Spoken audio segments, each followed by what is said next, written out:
लोकेस्मिन् द्विविधा निष्ठा पुरा प्रोक्ता मया नघ ज्ञान योगेन सांख्यानं कर्म योगेन योगिनाम। हे निष्पाप अर्जुन, इस लोक में दो प्रकार की निष्ठा होती है। उनमें ज्ञान योगियों का निष्ठा तो ज्ञान योग से और कर्म योगियों की निष्ठा कर्म योग से होती है। हे पार्थ, जो व्यक्ति शास्त्र के बताए गए कर्म को पालन नहीं करता, वो व्यक्ति सुस्त जीवन प्राप्त करने में असमर्थ होता है।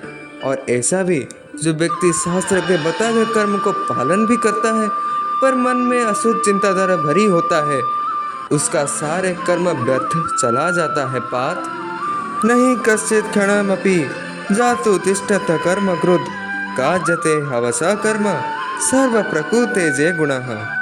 निसंदेह पार्थ, निसंदेह कोई भी मनुष्य किसी भी समय एक क्षण के लिए भी बिना कर्म के बिना नहीं रह सकता, क्योंकि प्रत्येक मनुष्य को स्वभाव से उत्पन्न राग द्वेष आदि गुणों के कारण विवश होकर कर्म करना ही पड़ता है। पार्थ, हे प्रिय अर्जुन, जो मंद बुद्धि मनुष्य सारी इंद्र को हठ पूर्वक ऊपर से रोकता है, मन से उन इंद्र के विषयों का चिंतन करता रहता है, वह पाखंडी है। पार्थ, हे अर्जुन, किंतु जो मनुष्य मन से इंद्र को बस में रखता है, फल की इच्छा के बिना सारी इंद्र द्वारा शास्त्र के अनुरूप कर्म का आचरण करता है, वह श्रेष्ठ है। पार्थ, हे पार्थ, तुम शास्त्र के अनुसार कर्म करो, क्योंकि अकर्म की जगह कर्म करना श्रेष्ठ है।